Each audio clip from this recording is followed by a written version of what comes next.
Vamos falar agora sobre os registros do jogo de xadrez. Lembra que a gente debateu muito sobre o porquê de registrar ações da vida das pessoas. Por que a gente registra através de fotos, escritas, documentos, ações que as pessoas fizeram no dia a dia. No xadrez é a mesma coisa. A gente vai anotar uma partida de xadrez para podermos estudar posteriormente essa partida. Com isso, a gente pode criar uma tabela de evolução para perceber o quanto a gente evoluiu, o quanto a gente não evoluiu. A gente pode estudar uma partida, pegar uma partida que a gente jogou e ver os erros que nós cometemos e os acertos, e assim melhorar através dos estudos. Então, por isso é importante registrar. Tá? Primeiro, para registrar uma partida, a gente vai precisar das coordenadas. As coordenadas do tabuleiro que vocês já trabalharam várias vezes com as crianças. Então, nós vamos pegar aqui as ruas, que são as colunas, né? Rua A, Rua B, Rua C, Rua D, que é a linguagem que a gente fala com as crianças, né? Usa normalmente essa linguagem das ruas, que eles entendem bem, e o número das casas, que é 1 até o 8.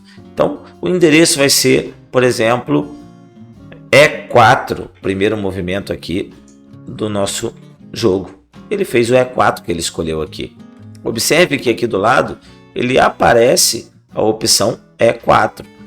Agora, para a gente anotar uma partida, antes de botar a coordenada da pecinha, a gente vai colocar qual peça se moveu para a casa E4.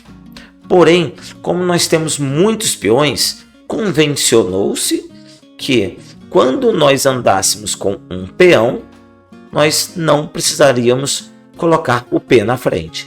Então, se está lá E4, significa que o movimento foi de um peão, tá? E5, outro peão. No caso aqui ele bota o desenhozinho do cavalo, tá? Mas quando a gente for anotar, a gente vai botar a letra C de cavalo. Cavalo F3 é a casa que ele se locomoveu, cavalo C6 e assim por diante. Observe que temos um movimento diferente, bolinha, tracinho, bolinha. Foi o roque pequeno. Quando ele fizer o roque grande, observe aqui que após alguns movimentos, ó, dama D7 e agora o roque grande. O roque grande ele tem uma bolinha a mais. Só isso, tá? Vamos para os exemplos do livro agora. Nós temos algumas situações diferentes. Por exemplo, cavalo H6+. O símbolo de mais que a gente coloca aqui significa que ele atacou o rei. Toda vez que a gente atacar o rei, colocaremos o símbolo de mais. Observe que o rei, ao fugir, nós teremos uma outra sinalização que a gente ainda não viu também. Cavalo vezes um xizinho, F7 significa que o cavalo capturou a peça que está na casa F7. Observe que, ó, torre capturou a peça que está em F7 e assim por diante, tá?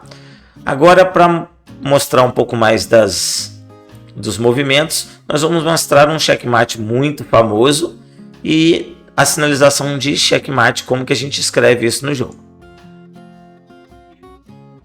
Esse é o mate do pastor, E4, observe E5, o bispo aqui em C4, ele colocou o bispo em C5 e a dama, observe que a dama e o bispo atacam o mesmo peão, protegido apenas pelo rei. E o cavalo ao vir em F6, nós temos aqui dama versus F7, o peão está na casa F7 que foi capturado e podemos usar o símbolo de jogo da velha ou de mais para simbolizar esse checkmate. E mais um mate bem interessante, que é o mate do Legal, mas é mais de curiosidade que a gente mostra esses dois mates, é só para eles aprenderem mesmo a notação do jogo de xadrez, tá? Mas é legalzinho, esse daqui é legal porque ele entrega a própria dama.